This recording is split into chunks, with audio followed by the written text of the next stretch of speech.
Thank you so much, and thank you for the organizers for giving me the opportunity to appear here. Yes, so in fact, if you are teaching at a technical university, artificial intelligence is kind of challenging for you in many ways, because it undermines a lot of professional skills that we want to give to our students. So the challenge from a university lecturer's point of view is that what are you gonna teach that is withstanding the test of time? Something that your students will say, okay, 50 years on, this is still useful for me.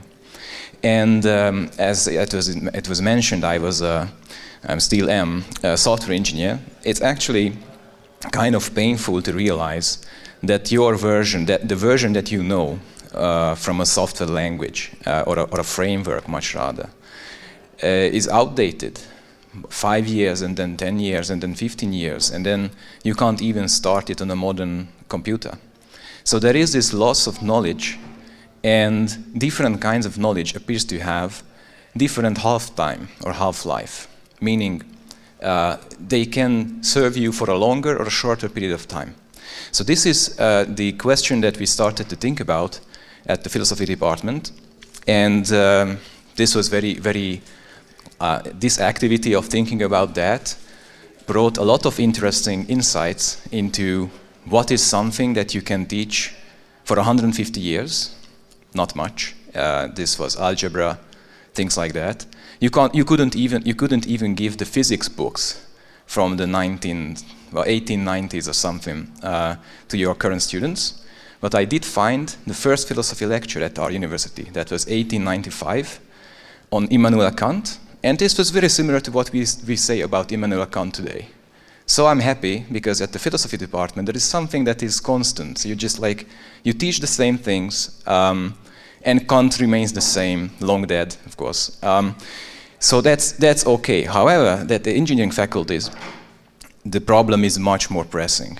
And the profession of economics, social science is in the middle somewhere, probably. So the half-life of the different kinds of knowledge is kind of different. So we set out on this quest, because of the challenge of AI provoked us to do that, on finding, okay, then what should we do that is not putting us to like a very applied status, like very applied education status. You come here, you get a certificate. We have these in the network engineering, for instance. You get your certificate every 2 years and then it expires. And so you have to do it again. A lot of money, still is very valuable certificate to have. So at a real university, we thought we should give something that serves the students for a lifetime. And so you can think about this as an empirical question as well. So one way of going about it is just going to the archives. In fact, this room used to be the library, and if you look down on that hall, there are the books exiled. No books here, as you can see, because nobody used the library anymore. But so anyways, you can go down to the archive. This faculty's archive is just below me, and then look what remained. And you will find this mathematics, computer science, for instance, in my field. And I presume in every field there is some core that is probably more theoretical than practical and more longer lasting than short term. And the other thing that you can do is ask the alumni, like when they come back for their, what's that called, the diamond diploma or something. So when they have been on a field for 50 years after graduating, and then they come back to us to receive some little award or appreciation. And so what they can say, and this is anecdotal, but I trust this, is that somehow we made them, not we, like previous generations in the 20th century in this case, at this university, made them to be professionals. And that's a very perplexing thing to say, because it means a lot of things, and it's the edges of that concept is they are not so clear, so it's a little bit fuzzy. But they go on and explain, well, at this university they gained the ability of somehow accurate thinking. If you could define that, would be awesome, but this is what they're saying. deep thinking, okay, critical thinking. I can imagine what those cover, even though if they are not quantifiable, of course. Problem solving, and some sense of quality to the work that they do, or some obligation of quality, I would say. And so these are the things that we should do still, probably, although it's very unclear how to do it exactly, right? But then the other thing that they are saying, and that was very interesting to me, and this is how this presentation was created, is that they also gained from our place of education an identity. And, well, this is even more interesting if you think about it. What does it mean to have an identity received somehow when you are like from 18 to 23? So that's very fascinating in my opinion. So I went a little bit deeper. Okay, what can philosophy tell you about identity? Quite a lot, actually, but I won't go into all of the details right now. I just want to point out that there are two big approaches. One is the analytical approach. And this is super funny. It's a very good tool for teaching philosophy. And it's like you ask your students, okay, all of your cells, almost all of them, get replaced. Some of them in a week, some of them in a month, and others in a longer period of time. But you get replaced by molecule by molecule. So, are you still the same person in terms of identity as the person who were born X or Y years ago? And of course, you look very different, and you're much larger than when you were born. And also, do we have to release people from the prison on the account that this is not the same person that we put in prison because it's replaced molecule by molecule? So it's a very funny thing, the continuity of a person. And you can always, you always find counterexamples to you being continuous. But that's the analytical approach, and won't be much of a help for us. Yeah, you have the Theseus-ship dilemmas and things like that. However, this scholar called Maria Schechtman realized that in her point of view, realized that this doesn't get you anywhere. At least this is not how people think about their identity in everyday life. And it's important for us how people think. So instead, she created this term, narrative autobiography. And the narrative autobiography is based on your perception of yourself. That's why it's autobiography. And it's a narrative, it's a story that you create in your own head about your own life. And this is what makes you identical with yourself among like some amount of time. So the ingredients that go into this is that it's based on your characteristics that you yourself accept as important about you. So it's basically a matter of choice, but of course this choice is very much based on your culture. So it's very much influenced by your context. And so people distinguish things like, okay, I'm such and such a romantic partner, or wife, husband, something like that. Or I'm a parent. This is a big part of one's identity. There are silly things like fan of a sports club, but if you know any fan of a real fan of any sports club, it really is an identity, right? It's like the clothing and everything, and you can be happy if the team is happy, you can be sad if the team is sad. But what we are talking about is, of course, the professional identity. And this is very important because the professional identity is, in many cases, is the part of your identity in this narrative autobiography by Maria Schechtman that is public. So this is what is being put on these signs that tell your life. It's like, okay, physicist, literary translator, famous artist. Sometimes they also put there like, but it's more on a gravestone, right? Loving husband, something like that. Not in this kind of street sign. So your professional identity is also your most public identity, probably. And I never saw anybody with this was the biggest fan of this and this football club. right? So that's more private or hobby or something like that. And according to Shechtman, so she goes into some detail about the importance of identity. And the very brief version would be then that, well, this helps you a lot in handling stress. Because, let's say, your romantic life is in ruins. Well, at least your team is doing well, right? So then one leg of your identity is now not serving you, but the other one does. Okay, but what if both your romantic life and your team is in ruins? Okay, maybe you are like a very good parent and that gives you strength. But it could be that you're not a parent at all or you're not good at it. So the professional identity can serve as a pillar. And people can get this experience, and people can report about this feeling that, yeah, everything went bad, but at least at my work, I felt a sense of success and I felt useful. So this is why it's good to be like a good engineer or something. People say things like that. It's, for a temporary basis, it's able to sustain you as a person. And then this is how a more complex identity is more useful, according to the theory, is that you have more pillars to stand on. And so, if AI is much better than you at everything, which can happen, then this pillar of your identity might have been taken away. And so that's the problem I want to focus on in the remaining part of this presentation, is that how do we think about value of a profession or value of a skill much rather. And so this has happened to me. I have a little case study here about a book I wrote.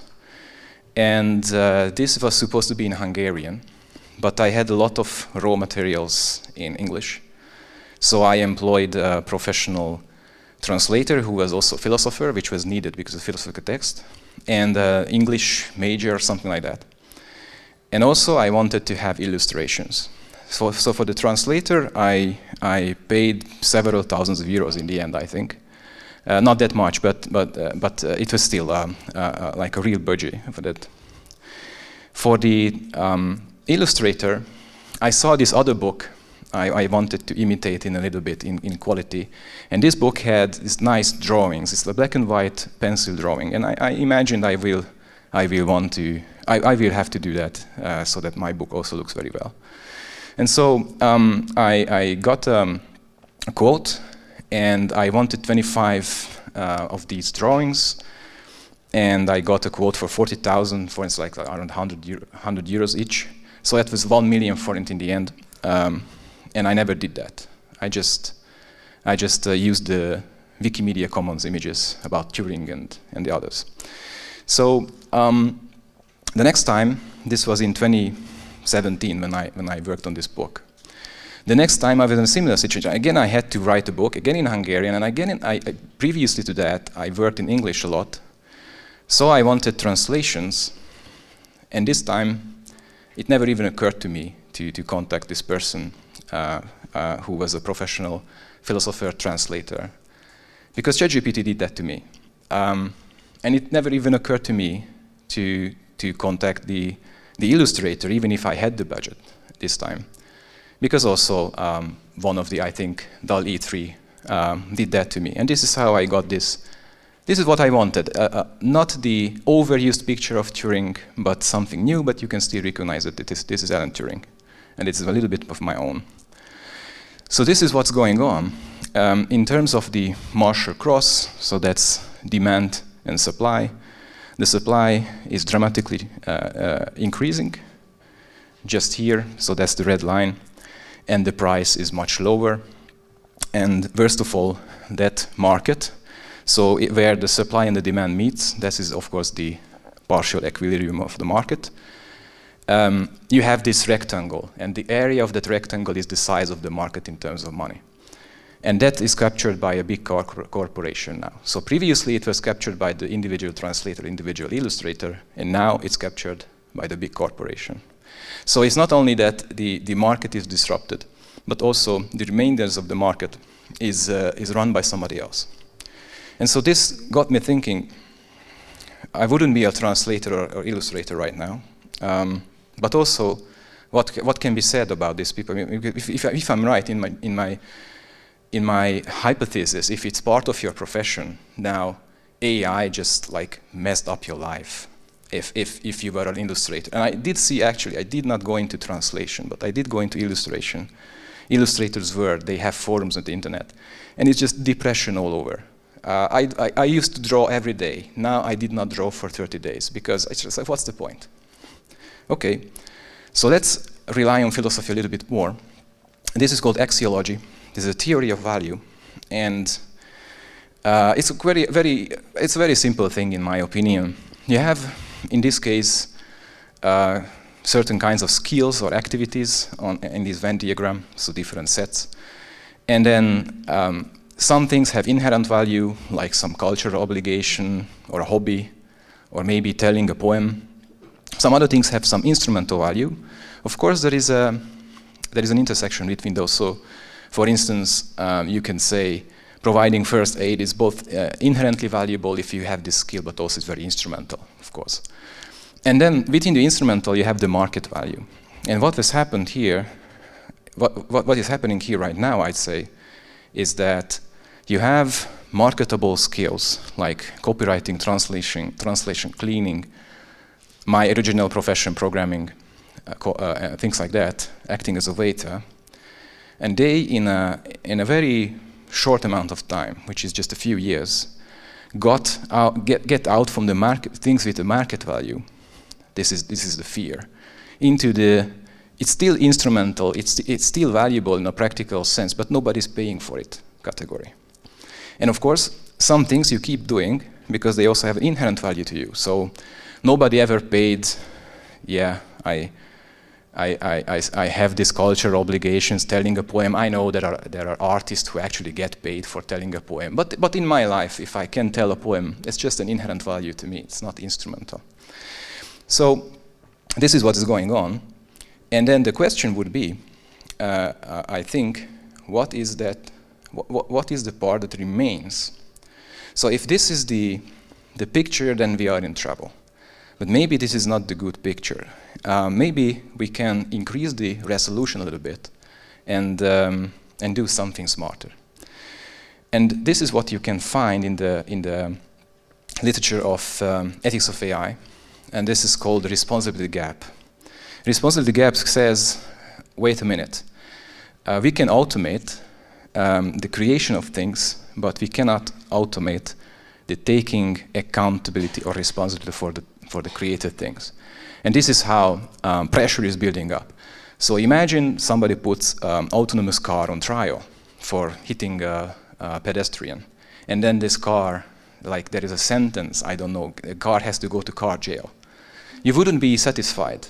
The reason why you wouldn't be satisfied is that you don't think that the autonomous car is an accountable agent, meaning it's not a moral agent in terms of philosophy.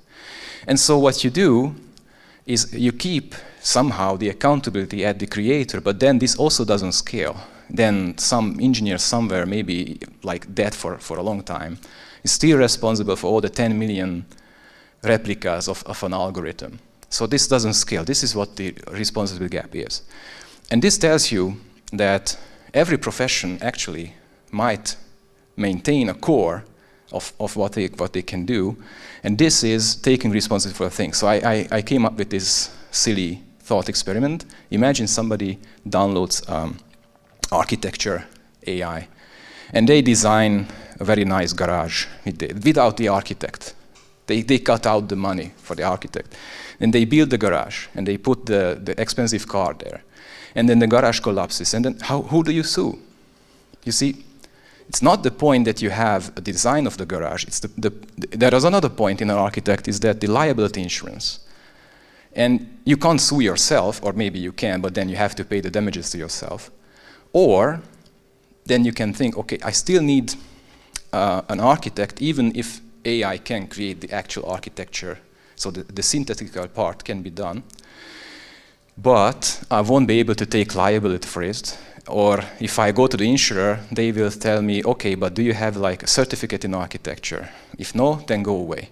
So the structure of accountability is pretty much untouched, while the structure of how do you generate things, such as copywriting or translation, is completely different. So we have to see that actually what we can do here is that there is not that there is less market for something. So in this case, this is human oversight of AI, human oversight and accountability. Now that there is AI, the market for AI oversight, so human oversight of AI, has increased, not decreased. And this is by definition. You can't help it. You could create an AI that oversees another AI, but that doesn't help you at all, because this is about the human roles in the architecture of accountability. Okay, so yeah, I was progressing slower than I thought. The new professional is then somebody who is able to generate, but also take accountability for the things that were generated. So in my original profession, you have the programmer. And I know this is not a software engineering conference, but this is my only diploma, you know. So you have these roles, software requirement engineering, architecture, construction, which is programming. And I created, I really did have like 40 interns to this point. So I think I'm experienced in this. And I created this chart, which part of your job is helped by AI. And for instance, coding is helped a lot. But configuration and requirements engineering is not at all. Or, and this is the other big takeaway message from me today, in a junior level, almost everything is better with AI. But when I'm a senior software engineer and I'm doing requirement engineering, I'm letting you know, this is just pricing. I could ask AI to price my software product, but I want to put the price tag on myself. It's not helping me at all to have an AI in this. I get a sense of what the customer can pay, and I get a sense of what is the market, and I need no AI. Actually, I want to take the control for that. So then, to finish up, what I could say is that what we can say to our students is two things, or three things. One thing is that every important job has a certain accountability requirement to it. And this remains for 130 years, maybe. You can go into theory of AI and say there will be artificial agency, but I'm not worried about that right now for the next several decades. And what happened to my translator and my illustrator is that I published a book. And I will read it anyways, because this is my words. I will be the author in that case. And so I have to oversee ChatGPT's output, and I had to oversee this person's output as well. And it was the same job for me. And also, when I have a programmer intern, I have to either way check the outcome. And this is why the intern's job is taken away. Because from my perspective, ChatGPT is just as much silly as an intern is. So there's not much difference. And I'm taking responsibility for the outcome anyways, towards the customer. So then there are no intern jobs. So what we can say is that here is the deal. Come to university or a professional course, and you get to be an intern while you can, because the job market won't pay for that. And this is a huge boon for more senior people, right? So this is one thing that we can say. The other thing was that accountability stays. And then we have to set up the whole education in such that they are experiencing accountability. So they are exercising accountability. I have a lot of tricky assignments in which I ask you a simple thing. If you do it right, then you get a lot of points. Maybe you don't even have to come again in that semester. If you get it wrong, then you failed. And then you couldn't put it into ChatGPT, but you want to be sure it's right, because it's your fate on the line for that semester, right? So you will have to actually check ChatGPT. And even in programming, what is happening is that, you know what, I rather write it myself, because the outcome of ChatGPT code is so obscure to me that I can't take responsibility, and this is my fate on the line. So if you change it a little bit, it can help. And finally, what happens is that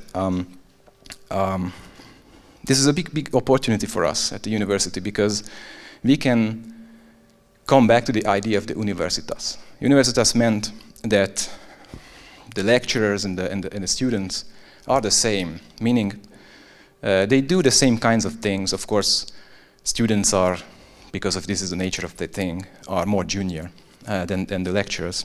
And so this kind of started failing in that I always grade diplomas, but I never write a diploma.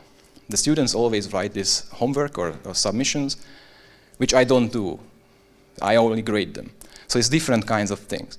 And now we get to do the same thing. As a lecturer, you get to be very professional in quickly but profoundly reviewing something, because you get like 1,000 submissions and you have to do it in a given amount of time.